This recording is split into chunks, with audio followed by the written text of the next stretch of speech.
So it's a real pleasure to have this elevenses with you. I don't know if anyone uses that term elevenses anymore. I know that it used to be a thing. Absolutely, it was definitely a thing in my family. When I grew up, 11s. It was all about the tea and a biscuit at 11. Dunk your tea, your rich tea in, and yeah. Yeah, absolutely. Yeah, really excited to be with you this morning and to be chatting. And there's a few folk just turning up, so I'm just going to let them come into the room. Okay. Hi, Valeria.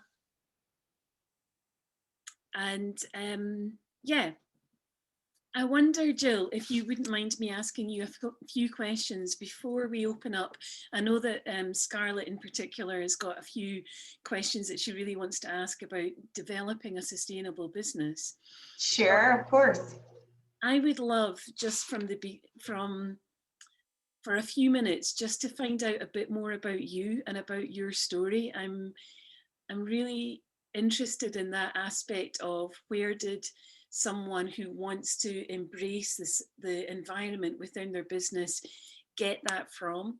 Mm-hmm. And I wonder if we might even cast back to your childhood and to ask, what part did the environment play in your childhood? I was thinking myself, I remember going on caravan holidays and waking up and hearing wood pigeons, and for a city child to be aware of this bird song, we've been so much more aware of that during lockdown. But yes, suddenly it was like, wow, there's nature out there as well. And I just wonder what your experience of the environment was as a child. Yeah, absolutely. I mean, so I grew up in Edinburgh. So kind of, city life, but at the same time, very much an outdoors family. Okay. So yeah, kind of family holidays, any opportunity when we were younger, we would often go like youth hustling and exploring around the west coast of Scotland. And, we'd be hiking. I remember being, I don't know, like pretty small, 3 or 4 years old, and just going on hikes, and the grass, everyone used to laugh because sometimes the grass around me could be the same height as my head. I was like, always the youngest one in the group, because it was a big kind of family and aunts and uncles, and we would all go away. So I think that's, my earliest memories of being out in nature. But that's just kind of, I guess how I grew up. So starting out doing things like that, going camping, and just, the outdoors has always been a huge part of my life. Whether that was getting involved in skiing or, climbing Monroes, just different things. I think I've always kind of said I enjoy all different aspects, whether it's cycling or whatever it's been. It's always just been somewhere that I love, and definitely something that's within my family. I think we're all the same. If you try and keep us indoors, especially on good days, it could drive us insane quite easily. That's brilliant. So the environment has really been that silent family member of your family then, that whatever holidays, whatever pastimes you were doing, the environment was there with you. It was a massive part of your life, it seems. Absolutely. And, I think kind of the sustainable values is something that I've learned as I've grown up and that I connect with nature, as opposed to, I think my family have always kind of followed the rules and valued what's going on, what goes on around us, and respected nature. But that sort of learning about sustainability has been something that I guess I've developed as I've grown up and kind of heard more about it, and it's become a journey. But I think that the reason that we care is definitely, it comes from our love of exploring nature, and that I'm sure I can speak for Steve on that side of things as well. I know for him, he grew up so Steve being my husband and co-founder, he grew up in Oxfordshire, so kind of, not too far from city life. And his first taste of it was when he started diving, when he was 18 and he traveled to Australia, and he loved it, fell in love with it so much that he became a dive instructor and stayed there for a couple of years. And so we've experienced it in different ways. For him, he's seen sort of coral life, changing, and those effects. But I think at heart, we're just both big nature and animal lovers. And that's kind of within us and what drives us to have more of a sustainable company. I love that. And I love what you describing yourself about that connection, because to me, that says more, than just being aware, like having your values and saying this is what we do for nature, or for the environment. Like that connection is that it's part of you. It's not just something that you're, it's just not a business goal. It's actually something that's within you. And I love the fact that you're above ground and Steve's in the sea as well, so you're ticking all those boxes. Yes, exactly. I know I tried the diving myself, but I'm surprisingly a very claustrophobic person and not quite find my dive kind of thing yet, but maybe one day I'll keep working on that. So with that relationship then, did you start a career within an environmental area before you started Meander Apparel? No, not at all. It was actually, it's been later on in life, I suppose, that I've kind of developed it, the sort of environmental and pushing that side of things. With Meander, my career has very much been in the fashion industry. Okay. So I studied clothing design in Scotland and then moved down to London to start my career about 20 years ago, working for fashion brands, clothing brands. And at the time when I started working for them, my passion was in clothing and designing clothes and making clothes. And sustainability in fashion wasn't as kind of prevalent as it is at the moment by any means at all. So my journey was working, starting out in a very cool kind of Shoreditch-based menswear brand. What that brand did, they did do a lot of sourcing closer to home, sort of Portugal and Scotland, and it was very well made pieces. Whilst they weren't maybe sourcing organics and things like that, I think a lot of what they were doing was still good, although it wasn't, probably at the forefront. But then I think where I sort of started to fall out of love with it was I then went and worked for some high street retailers. And that's where things like margin and, really kind of pushing pricing is, just so at the forefront of what we're doing. So I was working on the kind of supply chain and buying side of things there. And I would definitely say that's where I fell out of love with it. I worked with a couple of brands where pricing was just everything. It didn't matter where you were sourcing or what the impact was on the factories. It was almost just kind of felt like a little bit of a, we have the numbers, we're very much a high street brand with huge kind of quantities that we can place, and really almost felt like you were bullying some of the factories to come down in prices, and it just didn't have enough thought about where things were coming from and what the impacts were and that kind of thing. And I think I started to fall out of love with fashion at that point. And then latterly, before I moved back up to Scotland, again, I worked for more of a designer, which, again, I would say is better because they're making smaller orders. So your orders are at least made to the store kind of request, as opposed to just turning out huge volumes of things that, you're not entirely sure what always happens to those products if they don't work out. So I definitely preferred that. We weren't so, again, because it was a fashion house, we weren't so driven by margin. So again, we could make things a bit more ethically. But still, I think I was becoming more aware of sustainability at that point. And,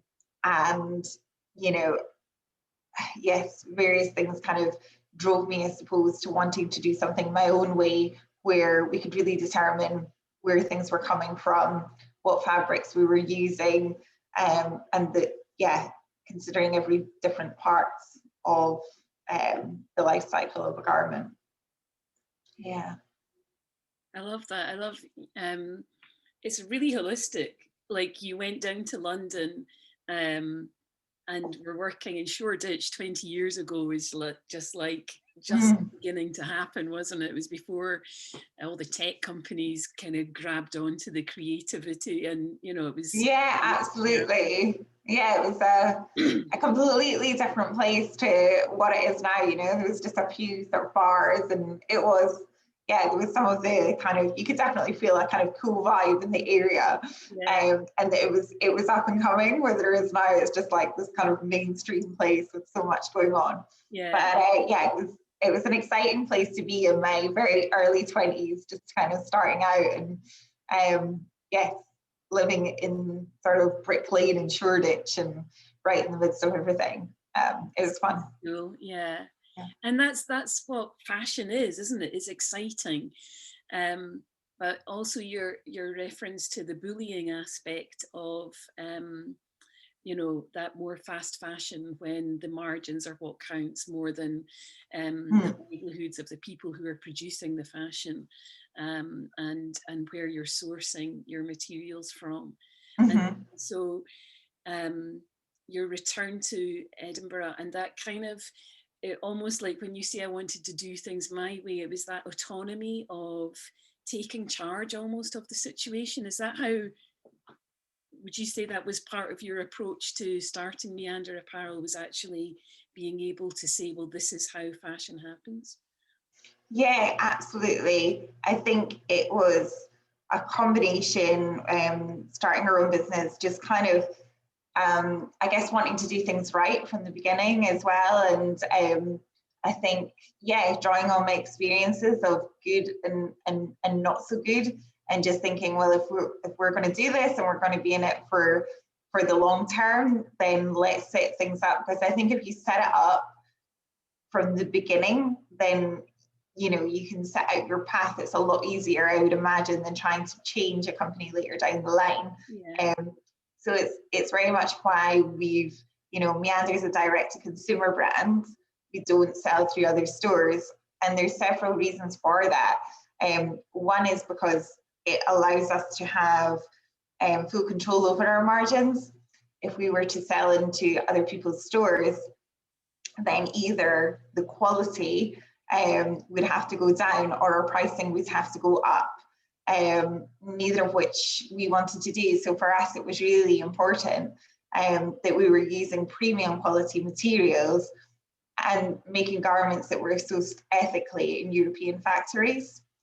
Now, both of those things don't come too cheap, but at the same time, we wanted to be able to create something that was accessible.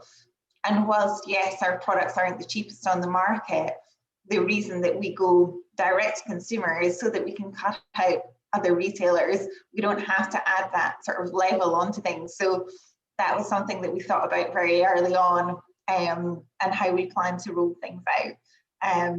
You know, we do work with some kind of third-party platforms who will take a very small commission, but it's a lot more, it works for us as opposed to kind of going down the wholesale routes. It also means that we can design and develop our collections in a time scale that suits us. I think there's a pressure in the fashion industry, and I do think things are changing, but you know, or in the fashion industry is becoming more aware, but at the moment it's still very much kind of 4 seasons per year. And to create a collection that so that stores can continuously buy new is very challenging, I think, to do sustainably. Because one, you're kind of saying, well, you know, what happened to last year's? Why is that product not as good now? And two, you're just doing things so fast. Like my experience of working at that kind of pace is sometimes the quality can go. You know, you're not having the time to fit something enough times to make it as good as it should be. So for us, again, not having those pressures, we can do, you know, focus on timeless designs, take our time in making them and developing them at our own pace, without having that pressure of doing kind of seasonality, 4 seasons, and, you know, working to those kind of deadlines that happens when you're on that. It's almost like a wholesale treadmill, I would say, which, yeah, kind of impacts decisions, really. So yeah. Yeah, I love the creating time, because creativity takes time, doesn't it? It can't work within confines of you have to do it in this time. We need the blue sky thinking in order to think creatively, whether that's creating products or whether it's creating the business model that you've created, which, you know, was challenging what was the norm even 5 years ago. Even 2 years ago, you know, lockdown has created a lot of change. Yeah. And to have that idea to make outdoors cool as well, which Meander Apparel does really well. It's there's a tactile aspect that you can even see within the pictures of the materials that you use, and the organic cotton and the waterproof. It looks gorgeous, but it's sustainable as well. Yeah, absolutely. I mean, yes, that was kind of, I guess the reason we started was, well, yes, we have this passion for the outdoors and enjoying it. We're, you know, we're both kind of from the city, and we want clothing that's versatile. Yeah. What I found was, you know, I'm into a number of different sports, and you're going to end up with a, you know, a jacket for cycling and one for something else. And what we wanted to do was a versatile range. So we kind of come at it from a design angle of, you know, does it work for wearing around the city? Can you wear it to a bar? Can you wear it to the office?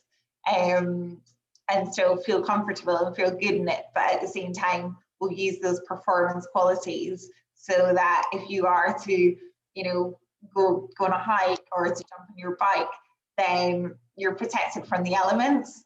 So yeah, that's exactly what we do. It's about creating kind of functional garments that are timeless and versatile, and good for wearing in multiple situations, which again, I think is, you know, it's more environmentally friendly as well. You can have much more of a kind of smaller capsule wardrobe, and creating things that are multifunctional, as opposed to kind of having all these different products. When Steve and I came up with the idea for Meander, we had arranged a charity bike ride from London to Paris, and we very much wanted I wanted a jacket for the cycle that was that looks okay, you know, for wearing around the bars when we got to Paris as well, because we were packing incredibly light. But I just found that cycle clothing was, you know, not, I mean, there is some cool brands out there, but a lot of it is very neon or very lots of logos and things like that. And that's what sparked the idea. So it's always about creating, it's more, I love Scandinavian design. So there's a lot of that kind of influence that we look to when we're creating new garments, and just a much more minimalist design. Yeah, it works. Sure. It works. And we had an event last night with policymakers within Scotland, and talking about sustainable apparel. How do we promote that within Scotland, regarding educating people, but also working with policymakers? So just now there's no policies within Scotland, within the Parliament, specifically for sustainable apparel production, and also post-wearing. How do we deal with our clothes, recycling, deconstructing, all that stuff? And it just occurs to me that it would be interesting to ask you, Jill, how could policymakers within Scotland support businesses like Meander? Because you've said already, these are not cheap decisions that you're making. It costs money to value the production, the people who produce, and the other information that you've already shared. So is there anything that you would that springs to mind? I'm sorry, I'm kind of putting you on the spot here Mm. because we're here for a coffee and I've not given you any kind of Yeah. idea of what I'm going to ask, but that's just come to my mind just now when you were talking about the cost of it. Is there anything that you can think of? It's no problem if you can't, but just, yeah. Yeah, I mean, it is a tricky one. I think, like you said, I think the aftercare of a garment, that's something that's, a huge problem, all the garments that end up in landfill. And I think a lot of the time, your average consumer just maybe isn't aware or doesn't know what to do with the garment at the end of its life cycle. So I think, yeah, that people that are making policies, there could be more that's done in that to educate, to have those more access and more of those kind of recycling bins around for textiles, which can often end up in landfill. And maybe there could be, I mean, at the moment it seems like you go to places like Morrison's to empty your textiles into a bin there, but is that sorted? How's that used? I think that could be an easy thing for them to do a bit more, put your cottons and your polyesters so that they can be sorted, and so that then maybe they could be created and have the full kind of life cycle of the garment. They could be created into garments again. Yeah. So I think there could be more that's done there. I think they've done quite well. We do in Scotland with recycling our glass and our plastics, but maybe the textiles needs to become, more prevalent, because I don't think people know necessarily what to do with clothing at the end of the life cycle. So I think that would be one. I mean, there are more fabrics and things that are coming into the industry. I think when Steve and I started out and we were sourcing, it was very difficult to find sustainable technical fabrics, which is what we look for in particular. Whilst there is organic cottons a lot, that's not necessarily what we always need for making garments for the outdoors. So I think there should be people looking at which mills are doing things more sustainably and maybe helping them achieve their goals through sort of funding for the people who are doing those kind of things. Because there is some brilliant mills that we work with who are really sort of pioneering at the forefront of developing new fabrics. And it started out, they were doing garments from recycled plastic bottles, and now I'm starting to call them fabrics that are made from a previous garment. So it's actually, which is amazing, kind of closing the loop. So I think funding for companies that are developing and trialing those types of things could work. But I think with anything, it's new, or it's not brand new, but sustainability, it takes a while to develop those fabrics and then for prices to come down. So yes, I mean, I think we're doing what we can by doing it direct to the consumer, but yeah, I think there's so many different ways that you can approach and look at those things, isn't there? It's such a wide topic, sustainability, isn't it? Mm-hmm. Yeah, it was raised last night, the affordability of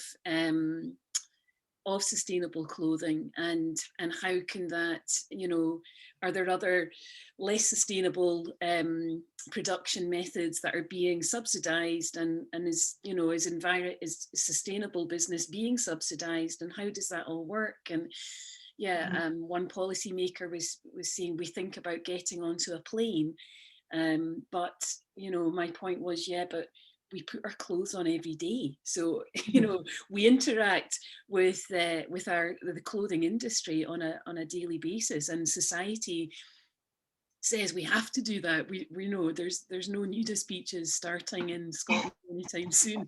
We don't want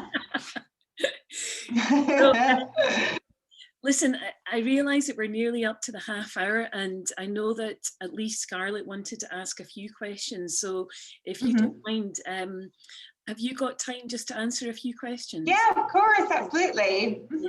Scarlett, do you want to put your camera on? And go ahead. So first of all, thank you for sharing that. Like, it was a really inspiring story, especially how you've not caved into pressure, with releasing, the 4 collections a year. Because obviously a good product is timeless; it can last all year round. But being a new business, when you were starting up, how did you get over, the pressure and the worry of trying to please everyone? I think like for any new business, you have to think about, your market and kind of focus in on what your customers want. I think if you do try to please everyone, then you'll end up pleasing no one. I think what somebody, I heard, I think it was on a podcast, and, I was even just told, design for your best customers, and if they're 5 or 2 or 1, design for those, because, and I myself have to remind me, of that sometimes when we are thinking, what's next for the, what should we do next, or, or should we keep with what we've got? And it's just thinking about those core customers who are our best customers and that have been there from the start, and what is it that they need and what they want, and that's kind of what we focus on, and just kind of identifying and thinking really, focusing really on the core customer. Definitely, if you try and focus too wide, then you could drive yourself insane trying to please everyone, as you said. And yeah, sometimes you just have to remind yourself of that, get that kind of customer profile up there, or on a board of who it is that you want your new brand, whose needs you want to meet. And I think that's a good starting place. Absolutely, yeah. I'm starting my own brand at the moment, so I have had to keep going back to who I'm selling for and who I'm reaching out, and it has changed slightly as well, with looking at who's actually looking at Instagram posts and who's on the website too. It definitely it does. It's a journey, and I'm sure for most you start off with kind of one idea and then it can develop into something else. So yeah, definitely. Great. When you were starting up, do you have any tips on how to market and advertise on a budget at all? Yeah, I mean, we're still kind of trying to market and advertise on a budget for sure. So I think it's similar. It's kind of figuring out, what works. So I think when you're starting, you have to try a few different things. But the problem is you don't want to try, I think, too many, or you won't do necessarily it well. So kind of try, I think you mentioned, did you say you're on Instagram already? Yeah, so if that's working, then, maybe you want to focus your efforts on there. And I would definitely say in the beginning that organic is the best way. I think our experience with advertising is that paid advertising, it does work, but you want to get that organic approach. So kind of, again, focusing, I suppose, on those initial core customers and satisfying their needs. And even if that's just, a very small number at the beginning, it will grow if you keep thinking about them and where they are, as opposed to trying to reach everyone. So I would just kind of say focus, and then also as you grow and as you do things will happen rather than trying to force it. So, when you're not launching your new line, or, then that's the time, reach out to PR. Press want to know when there's something new, but they don't really want to know if you're just kind of, researching in the background. So just kind of have a timeline in mind of when it will be right to approach different people. But I'd say in the very early stages, especially if it's a fashion brand, everyone seems to be on Instagram and loves that kind of visual and watching the story from the beginning, I think, is exciting as well. We've definitely had followers, from day one that are still with us now, and they're like our kind of hardcore followers, and that's what you want. They've kind of been on a journey almost with us. So I'd say take them on the journey. Don't be scared to show a little bit behind the scenes and what's going on and the ups and downs and things like that. But yeah. Yeah, no, that's very reassuring. So it is. I've also Yeah, go ahead. Sorry, I've just got quite a few. I don't want to take up all your time.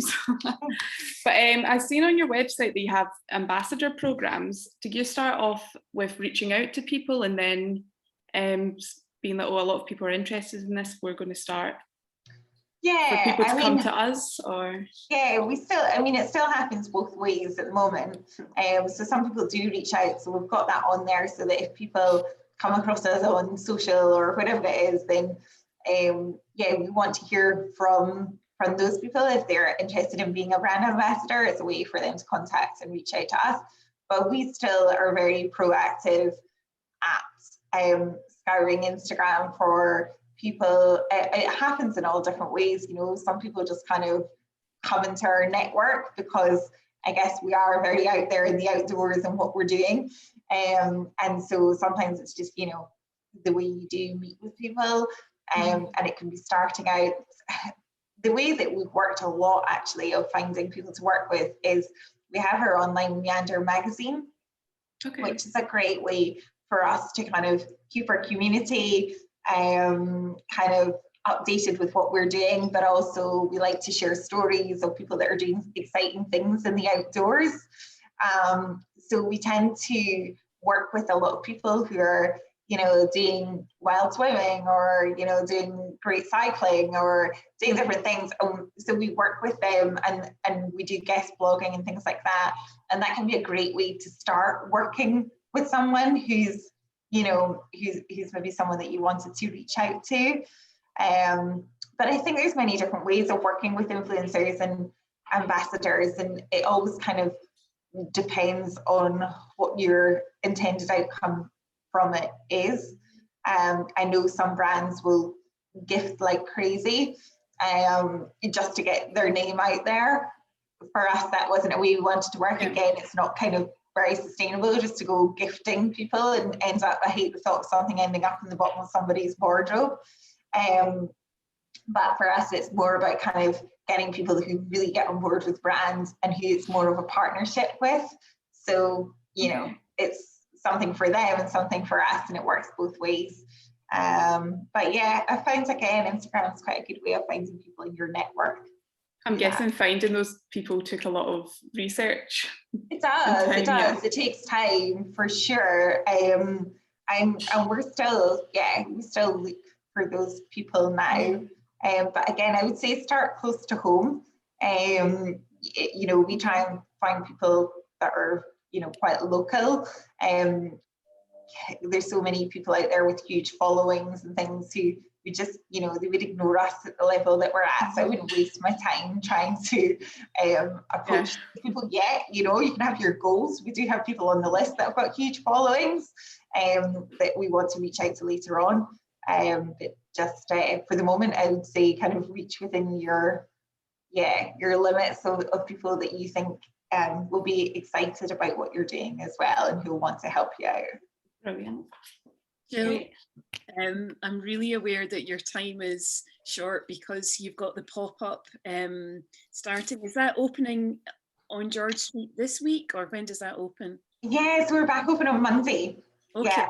Yeah. So we've been closed for 4 months, and we're suddenly at that point where it's like, you decide you want to install an entire new kind of cash desk and a whole new seating thing about the week before. So we're absolutely right now frantically Steve's down at the store just now kind of building and getting in our deliveries and organizing everything that we probably should have done 2 months ago. But I think like most small business owners, it's inevitable. There's going to be stuff that's done at the last minute. So yeah, we're definitely there. I think we might be in all weekend getting it ready. But excited to open the shop back up for sure. Yeah. I think that's a good story for Scarlett, perhaps. It doesn't stop Scarlett, the crazy, just keeps on going. As opposed to great. Absolutely. And Jill, you mentioned an online magazine where you share stories. How do we get access to that? Yeah, so it's on our website, Meander Apparel, and then we have a magazine section where we're putting up new articles most weeks, and it's everything around the topics that we care about and that our kind of community cares about. So it can be there's a lot of things on there about, you know, exploring different parts of Scotland and nature. And, you know, and then also sometimes we'll talk a little bit about sustainability and what it is we do. We're quite open and transparent as well. So you'll find articles about that side of things on there as well. But yeah, I mean, we have a fortnightly newsletter that goes out as well.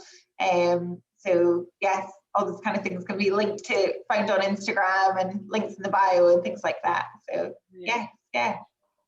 Well, yeah, thank you so much for staying on a bit longer than you planned, and all the best with your business. And Scarlett, all the best with your business as well. Oh, thank you very much. Yeah, exciting times, yes. Yeah. We're on Instagram as clade.store if you do want to check it out. We'll check that out for sure. Thanks. And yeah, thanks very much. We'll upload this film to YouTube, and yeah, hopefully brilliant. Will enjoy your story. But that was brilliant. I love that. I love just hearing how organic this is. And yeah, Sharon, thanks very much for being with us. Yeah, thank you, Sharon. And yeah, just we'll say goodbye, but hopefully see you again soon. And okay, it was lovely catching up. Thank you both for taking the time to have a chat. It was really, really enjoyable. That's brilliant. Thanks a lot, okay. guys. Take care. Cheers. Bye. Bye. Cheers. Bye.